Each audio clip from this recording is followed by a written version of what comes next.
Open होते हैं या क्लोज होते हैं उनके लिए पेपिलरी मसल्स रिस्पॉन्सिबल होती हैं, वाल्व्स रिस्पॉन्सिबल होते हैं, जैसे कि अभी डायग्राम में हम दिखा रहे हैं। ठीक है, जैसे ये क्या दिया गया है, राइट साइड राइट एट्रियम और राइट वेंट्रिकल के बीच में ट्राइकस्पिड वाल्व प्रेजेंट है। ठीक है, तो इसमें 3 फ्लैप्स हैं। ठीक है, 3 फ्लैप्स हैं। ये क्या करते हैं और ये किससे अटैच है, देखो इनको कहते हैं पेपिलरी मसल्स कहते हैं। ये क्वाड्रा टेंडनी हो गए, इससे पेपिलरी मसल्स ये अटैच रहती हैं।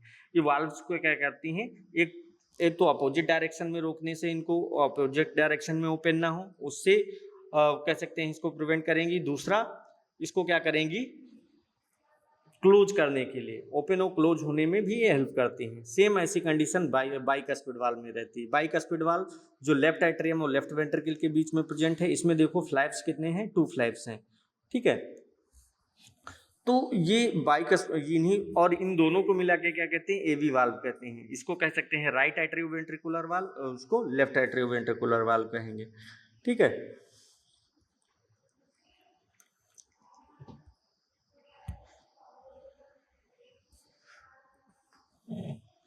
ठीक, तो नेक्स्ट बात करते हैं right atrioventricular valve is known as tricuspid valve and it is formed by 3 cusp. 3 cusp से मिलके बना होता है।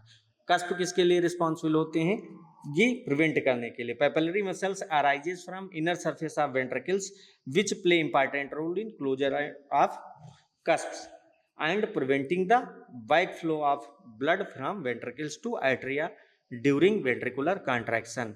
जब ये पेपिलरी मसल्स क्या करेंगी, ये अराइज कहाँ से होती हैं, कहाँ से अटैच रहती हैं, तो एक तो वेंट्रिकल्स की जो वाल्व रहती है उससे अटैच रहती हैं, अभी मैंने जैसे दिखाया था। ठीक है, तो इनका मेनली काम क्या रहता है, ये जो वाल्व्स रहते हैं, वाल्व्स जिनको कस्प कहते हैं, कस्प को क्लोज होने के लिए क्लोज करती हैं और ओपन करने का काम करती हैं। इसके अलावा ये preventing back flow of the blood, और ये बैक फ्लो ना हो, जब वेंट्रिकल्स कॉन्ट्रैक्ट करेंगे तो प्रेशर क्रिएट होगा, प्रेशर क्रिएट होगा तो ऐसा ना हो कि जो वेंट्रिकल्स का ब्लड है फिर से एट्रिया में जाने लगे, तो उसको एट्रिया में जाने से रोकने का काम करती हैं, कस्प करते हैं काम। ठीक है, atrioventricular valves open only towards ventricles and prevents back flow of the blood into atria. तो जो एट्रियोवेंट्रिकुलर वाल्व हैं केवल ये कहाँ ओपन होते हैं, वेंट्रिकल्स में ओपन होते हैं। ठीक है, बैक फ्लो से प्रिवेंट करते हैं, जब वेंट्रिकल्स कॉन्ट्रैक्ट करेंगे तो बैक फ्लो ना हो तो इसके लिए रिस्पॉन्सिबल होंगे। ठीक है, बैक फ्लो नहीं होने पाता है तो इसको प्रिवेंट करने का काम कौन करता है, तो जो क्वाड्रा टेंडनी रहती हैं, पेपिलरी मसल्स रहती हैं, ये अटैच रहती हैं, सीधे कस्प से अटैच रहती हैं। ठीक है, तो उसको रिवर्स डायरेक्शन में फ्लो होने से प्रिवेंट करती हैं। नेक्स्ट है semi lunar valve. Semi lunar valve कहाँ प्रेजेंट रहते हैं, तो मैंने बताया था एक तो एओर्टिक वाल्व हो गया, दूसरा कौन सा हो गया, पल्मोनरी वाल्व। ठीक है, इन दोनों को मिला करके क्या कहेंगे, सेमी लूनर वाल्व कहेंगे। चलिए, present at the opening of systemic aorta and pulmonary artery. जो पल्मोनरी आर्टरी कहाँ पर से निकलती है, लेफ्ट राइट वेंट्रिकल से निकलती है, तो वहाँ पे कौन से प्रेजेंट होगा, पल्मोनरी आर्टरी की जगह वाल्व प्रेजेंट होंगे। दूसरा कहाँ प्रेजेंट होंगे, सिस्टमिक एओर्टिक वाल्व कहते हैं उनको, सिस्टमिक एओर्टा में प्रेजेंट रहते हैं। इन दोनों को मिला के क्या कहते हैं, aortic valve and pulmonary valve कहेंगे। और respectively because of half moon shaped, ये कैसे रहते हैं, हाफ मून शेप्ड के रहते हैं, इसी कारण से इनको नाम क्या देते हैं, सेमी लूनर। सेमी मीन्स क्या होता है, हाफ होता है, लूनार मीन्स किसको कहते हैं, वो चंद्रमा को कहते हैं। ठीक है, मून को कहते हैं, तो इसीलिए उसका नाम दिया गया सेमी लूनार वाल्व। ठीक है, तो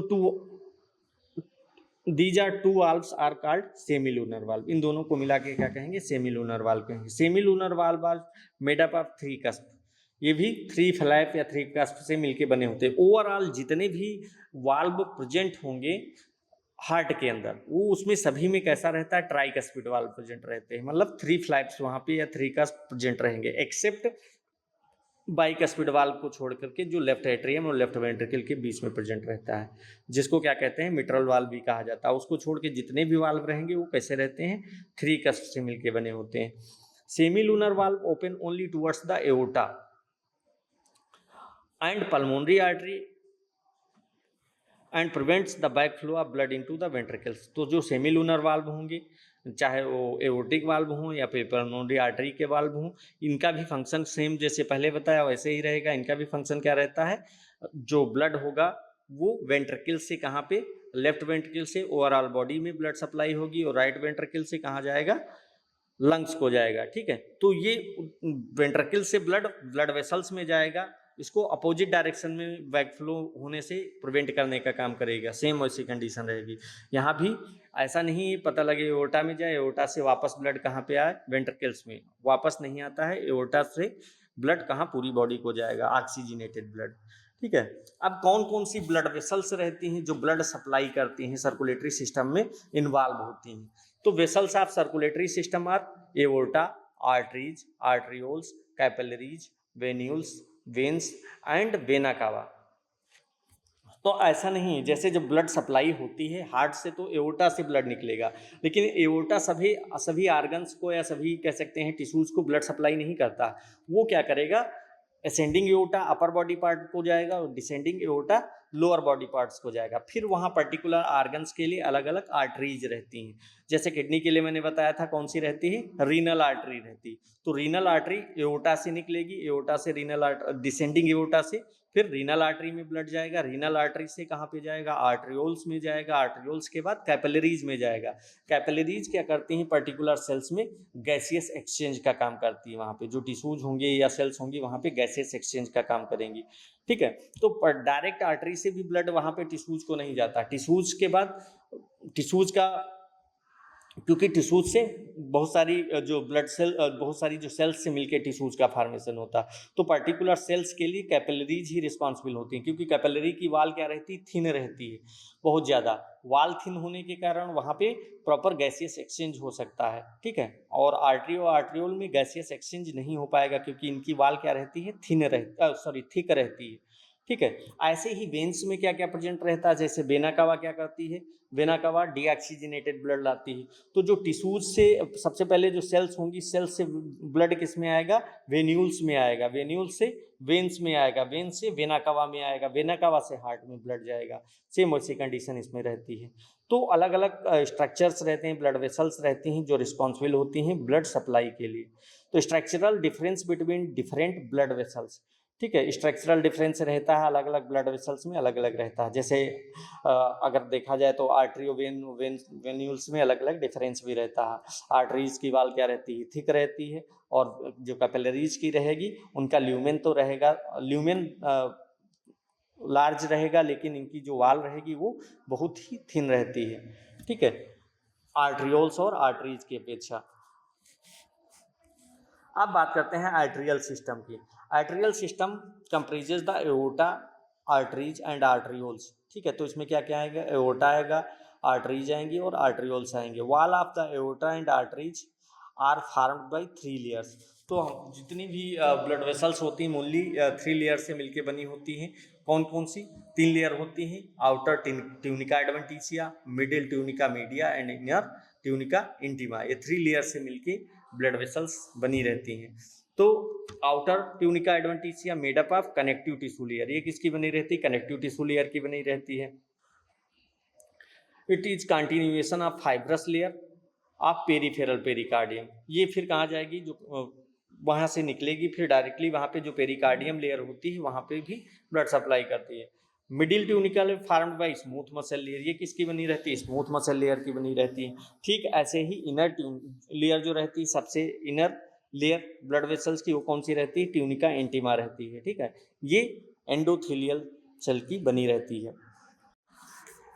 ठीक है, तो ये tunica intima made up of inner endothelium की बनी रहती है। It is continuation of endocardium, ये कहाँ पे जाएगी, एंडोकार्डियम से कंटिन्यूएशन रहती है, मतलब उसी से लगी हुई रहती है। Aorta, arteries and arterioles have 2 lamina of elastic tissue. कौन कौन सी 2 लैमिना की रहती है, एक्सटर्नल कौन सी रहती है, elastic lamina between tunica adventitia and tunica media. इसी तरह नेक्स्ट बात करते हैं external elastic lamina between tunica adventitia and tunica media. तो जो एक्सटर्नल इलास्टिक लैमिना होती है ये भी एक इलास्टिक लेयर है कह सकते हैं, जो ट्यूनिका मीडिया और ट्यूनिका एडवेंटिशिया के बीच में प्रेजेंट रहती है। ठीक है, मेनली इसका फंक्शन क्या होता है, जो ब्लड वेसल्स होती हैं ब्लड वेसल्स को सपोर्ट प्रोवाइड करना, उसको इलास्टिसिटी प्रोवाइड करना। ठीक है, next internal elastic lamina between tunica media and tunica intima. जो इंटरनल इलास्टिक लेमाइना होती है ये ट्यूनिका इंटीमा और ट्यूनिका मीडिया के बीच में प्रेजेंट रहती है। ये क्या करती है, जो ब्लड प्रेशर रहता है, ब्लड प्रेशर को कह सकते हैं टॉलरेट करने के लिए, और जो ब्लड वेसल्स रहती हैं उनको एक्सपेंड करने के लिए, रिकॉयल करने में कह सकते हैं हेल्प प्रोवाइड करती है। ठीक है, इसके अलावा aorta and arteries have more elastic tissue and the arterioles है मोर स्मूथ मसल्स। तो जो एओर्टा और लार्ज आर्टरीज रहती हैं ये, इनमें इलास्टिक टिश्यूज कह सकते हैं लार्ज अमाउंट में प्रेजेंट रहता है, क्योंकि ये हाई प्रेशर को टॉलरेट करती हैं। ठीक है, इस कारण से यहाँ पे जो इलास्टिसिटी रहती है टिश्यूज की वो ज़्यादा रहती है इसकी अपेक्षा, आर्ट्रियोल की अपेक्षा। आर्ट्रियोल के इसकी बनी रहती है वो स्मूथ मसल्स की, यहाँ पे स्मूथ मसल ज़्यादा रहते हैं आर्ट्रियोल्स में। आर्ट्रियोल में स्मूथ मसल्स रहेंगे जिससे कि वो वेसो कंस्ट्रक्शन और वेसो डायलेशन करके वहाँ पे ब्लड वेसल्स को, जो ब्लड का फ्लो होता है उसको ये क्या कर सके, कंट्रोल कर सकेंगी। क्योंकि जो स्मूथ मसल्स की रहेंगी जब वहाँ पे होगा, जब टेम्परेचर होगा इंक्रीज करेगा डिक्रीज करेगा, तो जब टेम्परेचर डिक्रीज करेगा तो क्या होगा, वहाँ पे वेसो कंस्ट्रक्शन होगा।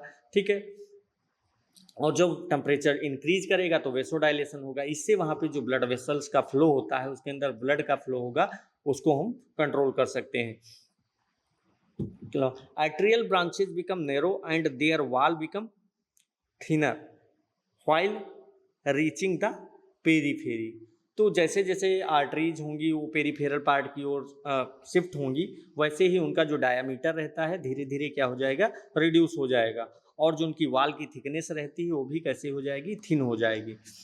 ठीक है, aorta has got the maximum diameter of about 25 millimetre. जो एओर्टा रहता है, एओर्टा का डायामीटर कितना रहता है, अप्रॉक्स वही 25 मिलीमीटर होता है। ठीक है, diameter of the arteries is gradually decreases and at the end arteries it is about 4 millimeter. It further decreases to 30 micrometer in the arterioles and end up to with 10 mu micro in the terminal arterioles. तो ऐसा होता है, artery जो aorta रहता है, जो heart से निकला रहता है, उसका डायमीटर सबसे ज़्यादा होगा, 25 मिलीमीटर होगा। फिर जैसे ही आगे वहाँ से आर्टरीज निकलेंगी तो आर्टरीज का डायमीटर कितना हो जाएगा, और रिड्यूस कर जाएगा, वो 4 मिलीमीटर होगा जाके, अप्रॉक्स वही 4 मिलीमीटर होगा जाके। फिर उसके आगे क्या रहती हैं, आर्ट्रियोल्स रहते हैं। आर्ट्रियोल्स फिर और ज़्यादा उसका डायमीटर कम हो जाएगा, 30 माइक्रोमीटर हो जाता है। और उसके आगे जब टर्मिनल आर्ट्रियोल्स होंगे उनका और ज़्यादा कम हो जाएगा, 10 माइक्रोमीटर रह जाएगा। ठीक है, इससे क्या होगा, जो ब्लड का फ्लो होगा धीरे धीरे वहाँ पे क्या हो जाएगा, इंक्रीज कर जाएगा, और वहाँ पे जो कैपिलरीज होंगी आसानी से कैपिलरीज तक ब्लड पहुँच जाएगा। नहीं तो जो डायामीटर अगर शुरुआत में जितना डायामीटर है लास्ट में ही उतना डायामीटर रहता, तो वहाँ पे जो ब्लड का प्रेशर रहता है वो वही नहीं रह सकता है। ठीक है, तो इससे क्या होगा, वहाँ पे जो सेल्स होंगी सेल्स तक प्रॉपर ब्लड नहीं पहुँच पाता। इसीलिए जैसे जैसे आगे वहाँ पे ब्लड आर्टरीज, एओर्टा से आर्टरीज, आर्टरीज से आर्ट्रियोल्स, आर्ट्रियोल से टर्मिनल आर्ट्रियोल्स, फिर वहाँ पे कैपिलरीज तक जाएगा, तो उस वहाँ पे ब्लड आसानी से वहाँ पे पहुँच जाएगा। नेक्स्ट है resistance. Peripheral resistance is offered to the blood flow in the arterioles and also these vessels are called resistance vessels. तो जो आर्ट्रियोल्स होगी, आर्ट्रियोल्स में ब्लड फ्लो के सामने जो सबसे अधिक रहेगा, पेरिफेरल रेजिस्टेंस रहेगा, वो सबसे ज़्यादा रहता है, क्योंकि इनमें क्या होंगी, जो स्मूथ मसल्स रहती हैं उनका नंबर ज़्यादा होता है। इसीलिए आर्ट्रियोल्स को रेजिस्टेंस वेसल्स भी कहते हैं। अगर यहाँ पे ब्लड प्रेशर होता है, जो ब्लड प्रेशर होगा, ब्लड प्रेशर को रेगुलेट करने में भी जो आर्ट्रियोल्स होती हैं वही रिस्पॉन्सिबल होती है। जैसे मैंने पहले भी बताया था, आर्ट्रियोल्स क्या कहेंगे, वहाँ पे आगे आगे जैसे ही बढ़ेगी वहाँ पे उनकी वाल जो होती है वो थिन होती चली जाती है। थिन होगी तो वहाँ पे जो ब्लड का, अगर वहाँ पे टेम्परेचर इंक्रीज या डिक्रीज होगा तो उसी के अनुसार वहाँ पे वेसो कंस्ट्रक्शन, वेसो डायलेशन होगा, तो उससे वहाँ पे ब्लड जो रेगुलेट होगा, ब्लड प्रेशर रेगुलेट करने में कह सकते हैं वहाँ पे हेल्प करेगा। क्योंकि अगर वेसो कंस्ट्रक्शन होगा तो ब्लड प्रेशर क्या हो जाएगा, हाई हो जाएगा। अगर वेसो डायलेशन होगा तो वहाँ पे ब्लड वेसल्स डायलेट हो जाएंगे और जो ब्लड का प्रेशर होगा वो रिड्यूस कर जाएगा। Next, arterioles are continued as capillaries while a small thin wall blood vessels having a diameter about 5 to 8 micrometer। तो जो कैपिलरीज रहती हैं, कैपिलरीज कह सकते हैं वहाँ पे जो कैपिलरीज रहेंगी वो एक इम्पॉर्टेंट रोल प्ले करते हैं। कैपिलरीज का जो डायामीटर रहता है वो ज़्यादा रहेगा, लेकिन वहाँ पे जो उनकी वाल रहती है वो कैसे रहेगी, बहुत ज़्यादा थिन रहती है। थिन रहने का कारण क्या रहता है, वहाँ पे गैसियस एक्सचेंज होता है। तो जो गैसियस एक्सचेंज होगा, गैसियस एक्सचेंज जब डायामीटर उनका 5 to 8 माइक्रोमीटर रहेगा, लेकिन वहाँ पे क्या होगा, जो गैसियस एक्सचेंज होगा क्योंकि वाल थिन है, थिन होने के कारण क्या होगा, प्रॉपर वहाँ पे ट्रांसपोर्ट हो जाएगा। Capillaries are functionally very important, से बहुत ज़्यादा कह सकते हैं इंपॉर्टेंट रहती है।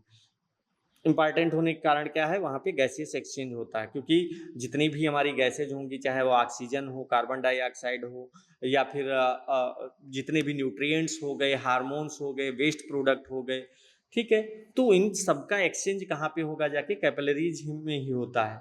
ठीक है, इसीलिए जो कैपिलरीज होती हैं, कैपिलरीज को क्या कहा जाता है, एक्सचेंज वेसल्स भी कहते हैं, क्योंकि यहाँ पे जितना भी मटेरियल होगा, इंपॉर्टेंट इसलिए होते हैं, जितना भी मटेरियल होगा उनका ब्लड और टिश्यूज के बीच में क्या होगा, गैसेस एक्सचेंज होता है, या एक्सचेंज होता कह सकते हैं। गैसेज का भी होगा और वहाँ पे न्यूट्रिएंट का भी होगा, और जो वेस्ट प्रोडक्ट होगा उसका भी रहता है, क्योंकि वेस्ट प्रोडक्ट वहाँ से आगे फिर आगे किडनी में फिल्टर होता जाके, ठीक है। तो सेम कंडीशन होती है यहाँ पे भी। नेक्स्ट अब हम बात करते हैं वीनस सिस्टम के बारे में। तो from the capillaries venous system start and it includes venules, veins and vena cava. तो जैसे ही आर्टरियल सिस्टम में बताया, सेम ऐसी कंडीशन यहाँ पे वीनस सिस्टम में भी होती है। वीनस सिस्टम क्या कह सकते हैं, कहाँ से जनरेट होती है, कहाँ से शुरुआत होती है, तो वो कैपिलरीज से शुरुआत होगी। कैपिलरीज से कहाँ पे आएगा, जो टिश्यूज होंगे, टिश्यूज से जो डीऑक्सीजनेटेड ब्लड होगा या फिर जो वेस्ट मटेरियल होगा वो कहाँ पे आएगा, कैपिलरीज में आएगा। कैपिलरीज से वेन्यूल्स में, वेन्यूल्स से वेन्स में, और फिर कहाँ पे, वेना कावा में। कोई भी हो सकती है, superior vena cava, inferior vena cava, depend करता है कहाँ से आ रहा है। अगर अपर बॉडी पार्ट से आ रहा है तो सुपीरियर वेना कावा के थ्रू ब्लड आएगा, अगर लोअर बॉडी पार्ट से आ रहा है तो इंफीरियर वेना कावा से आएगा। तो वहाँ से डीऑक्सीजनेटेड ब्लड कहाँ पे आएगा, हार्ट तक आता है, ठीक है। Capillaries and in venules which are the smaller vessels with thin muscular wall then the arterioles. तो जो कैपिलरीज रहेंगी, कैपिलरीज ही आगे चल के क्या बनाएंगी, वेन्यूल्स में, वेन्यूल्स में जाएंगी, वेन्यूल्स से कहाँ पे आएंगी, ब्लड वेसल्स होंगी जो, ठीक है। तो जो कैपिलरीज रहेंगी, कैपिलरीज के आगे जो वेन्यूल्स रहते हैं उनका भी जो वो किस कह सकते हैं मस्कुलर वाल रहती हैं, ठीक है, वो आगे आके मिलेंगी जाके। लेकिन ये जो रहती हैं मस्कुलर वाल, देन आर्ट्रियोल्स, ये इनका जो मस्कुलर वाल रहेंगी ये भी, लेकिन आर्ट्रियोल्स की अपेक्षा ये क्या रहेंगी, थिन रहती हैं, ठीक है। यहाँ इसीलिए जब थिन रहेंगी तो यहाँ पे क्या होगा, इनका डायामीटर ज़्यादा रहेगा और यहाँ पे ब्लड प्रेशर रिड्यूस हो जाता है, ठीक है। इसीलिए आर्टरियो वेन्स में क्या डिफरेंस रहता है, आर्टरी में ब्लड प्रेशर हाई रहता है और जो वेन्स रहती हैं वहाँ पे ब्लड प्रेशर लो रहता है, ठीक है। ब्लड प्रेशर वहाँ पे कम होता है, जो प्रेशर रहेगा वो कम रहेगा। कारण क्या रहता है, उनकी जो वाल रहती है वो थिन रहती है वेन्स की, और जो आर्टरीज की रहती है वो थिक रहती है। इस कारण से वहाँ पे जो ल्यूमेन होता है वो थोड़ा डायमीटर उसका कम हो जाता है। Next, diameter of venules is about 20 micrometre. तो जो वेन्यूल्स का डायमीटर रहेगा वो 20 माइक्रोमीटर रहता है। तो 20 माइक्रोमीटर मतलब जो कैपिलरीज रहेंगी, कैपिलरीज की अपेक्षा थोड़ा इसमें लार्ज रहेगा। इससे क्या होगा, वहां से ब्लड कलेक्ट कहाँ पे होगा, वेन्स। उसके आगे आर्टरीज से जो तुम्हारा कैपिलरीज होगा, कैपिलरीज से ब्लड कहाँ पे आएगा, वो वेन्यूल्स में आएगा। वेन्यूल से कहाँ पे जाएगा, वेन्स में कलेक्ट हो जाएगा blood. At a time a large quantity of blood is held in venules and hence the venules are called capacitance vessels. तो जो वेन्यूल्स रहती हैं, वेन्यूल्स में एक ही टाइम पे उनके अंदर लार्ज क्वांटिटी में ब्लड स्टोर करने की कैपेसिटी होती है। इसी कारण से जो वेन्यूल्स रहते हैं, वेन्यूल्स को कैपेसिटेंस वेसल्स भी कहा जाता है, या फिर ब्लड रिजर्वायर भी कह सकते हैं इसको, ठीक है। क्योंकि जब रिक्वायरमेंट पड़ेगी, रिक्वायरमेंट होगी, तो उस समय पे क्या कर सकता है, ब्लड को सर्कुलेशन में मेंटेन कर, ब्लड के सर्कुलेशन को कह सकते हैं मेंटेन कर सकता है, ठीक है। इसीलिए यहाँ पे जो ब्लड होता है वो रिस्टोर हो जाता है। Venules are continued as veins which have the diameter about 5 millimetre. अब वेन्यूल से ब्लड कहाँ पे आएगा, वेन्स में आएगा, ठीक है। वेन्स का डायमीटर अप्रॉक्स कितना रहता है, 5 मिलीमीटर रहता है। वेन्स का फंक्शन क्या होता है, ये ब्लड को जितनी भी बॉडी पार्ट्स रहते हैं वहाँ से ला करके, जितने भी सिस्टम रहेंगे, बॉडी सिस्टम या बॉडी ऑर्गन्स रहेंगे, उनसे ब्लड ला करके कहाँ पे, हार्ट में वापस ले जाने का काम करने करता है। ठीक है, तो वेन्स होंगी, वेन्स में वेन्स कहाँ जाएंगी, फिर superior vena cava, inferior vena cava, क्योंकि पहले स्मॉल वेन्स होंगी, फिर ये क्या इसमें आएंगी, वेना कावा में आएंगी, क्योंकि वेना कावा भी वेन्स होती है। Veins from superior and inferior vena cava which have a diameter about 30 millimetre. तो पहले जो वेन्स थी उनका डायमीटर कितना था, 5 मिलीमीटर था। उसके बाद जो लार्ज कह सकते हैं, जो स्मॉल स्मॉल वेन्स थी, वो सब मिल के क्या बनाएंगी, एक लार्ज वेन्स बनाती हैं, जिसको हम क्या कहते हैं, वेना कावा कहते हैं। तो अपर बॉडी पार्ट से सुपीरियर वेना कावा और लोअर बॉडी पार्ट से इंफीरियर वेना कावा आएगा। इनका अबाउट डायमीटर कितना रहेगा, 30 मिलीमीटर रहता है। ठीक है, ये भी डीऑक्सीजनेटेड ब्लड ला के कहाँ पे आएंगी, जो वेना कावा होंगी, सुपीरियर इंफीरियर वेना कावा, ये ब्लड ला के कहाँ पे एंटर करती हैं, राइट एट्रियम में ब्लड ला के छोड़ती हैं। ठीक है, तो जितना ओवरऑल बॉडी से डीऑक्सीजनेटेड ब्लड आएगा, वो डीऑक्सीजनेटेड ब्लड वो superior and inferior vena cava के थ्रू कहाँ पे आएगा, राइट एट्रियम में आएगा। Walls of veins and vena cava are made up of inner endothelium, elastic tissue, smooth muscles and outer connective tissue layer. तो जो veins रहेंगी या और जो वेना कावा रहती है, इनकी वॉल्स मेनली किससे मिलके बनी, 4 कंपोनेंट से मिलके बनी रहती है। कौन कौन सी, सबसे इनर एंडोथीलियम लेयर रहेगी। ठीक है, सेकेंड नंबर पे इलास्टिक टिश्यू की बनी रहेगी। ठीक है, ये क्या करती है, इलास्टिसिटी प्रोवाइड करती है। इसके बाद स्मूथ मसल्स की बनी रहती है थर्ड लेयर, जो कि क्या करती है, जो ब्लड वेसल्स का डायामीटर होता है उसको रेगुलेट करने के लिए रिस्पॉन्सिबल होती है। और सबसे आउटर कौन सी रहेगी, कनेक्टिव टिश्यू लेयर रहती है, जिसको ट्यूनिका एडवेंटिशिया भी कहा जाता है। ठीक है, ये क्या करती है, जो ब्लड वेसल्स होगी उसको स्ट्रेंथ प्रोवाइड करेगी और उसको सपोर्ट प्रोवाइड करने का काम करती है। ठीक है, तो 4 लेयर रहती हैं इसमें। In the veins and vena cava the elastic tissue is less but smooth muscles fibre are more. तो जो वेन्स हो गई या जो वेना कावा रहती हैं, इनमें इलास्टिक टिश्यू की जो क्वांटिटी रहती है आर्टरीज की अपेक्षा कम रहेगी, लेकिन जो स्मूथ मसल्स रहेंगी, स्मूथ मसल फाइबर रहेंगे, उनका नंबर क्या रहेगा, यहाँ पे ज़्यादा रहेगा।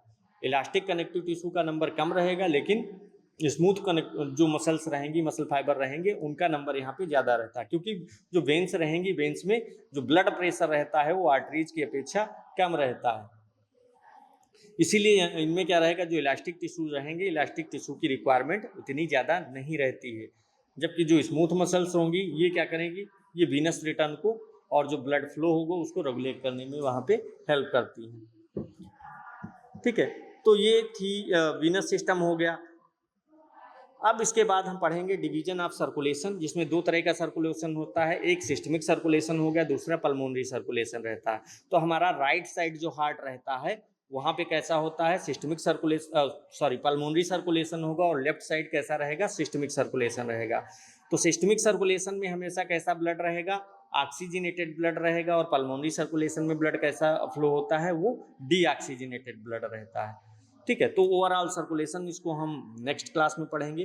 ठीक है, ओके क्लास, आज इतना ही रखते हैं, बाकी नेक्स्ट क्लास में।